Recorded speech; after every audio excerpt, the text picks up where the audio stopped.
तर पंतप्रधान नरेंद्र मोदींनी राष्ट्रकुल क्रीडा स्पर्धेतील विजेत्यांची भेट घेतली आहे।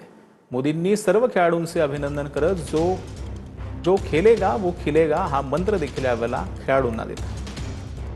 इस बात पर हमें इनसे मिलकर बहुत ही अच्छा लगा। ये बहुत ही हम्बल है। सर आप कुछ बोले। जो खेलेगा वो खिलेगा।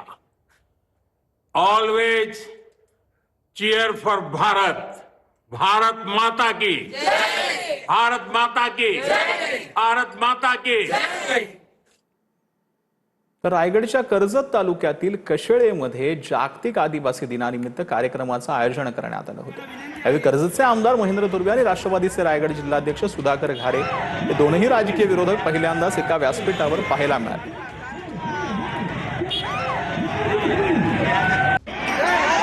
तर राजकीय विरोधक असलेले थोरवे आणि घारे हे पहिल्यांदाच एकाच मंचावर पाहायला मिळालेले आहेत।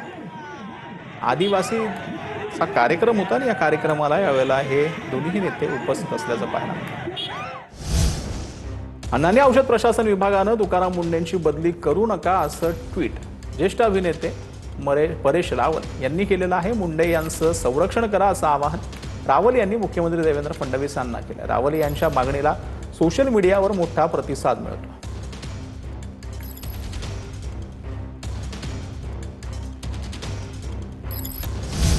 तर पुण्यामध्ये मनसेच्या विद्यार्थी सेनेकडून विद्यार्थी क्रांती रॅलीचं आयोजन करण्यात आलेलं होतं।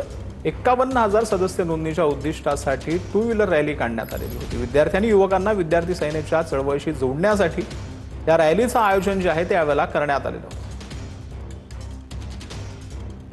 तर पुण्यामध्ये मनसेकडून रॅली काढण्यात आलेली होती। पुण्यामध्ये मनसेच्या विद्यार्थी सेनेकडून विद्यार्थी सदस्य नोंदणीसाठी ही रॅली काढण्यात आलेली होती आणि या माध्यमातून पुण्यामध्ये विद्यार्थी संघटनेचं काम मनसेकडनं पुढे नेण्याचा प्रयत्न केला जातो।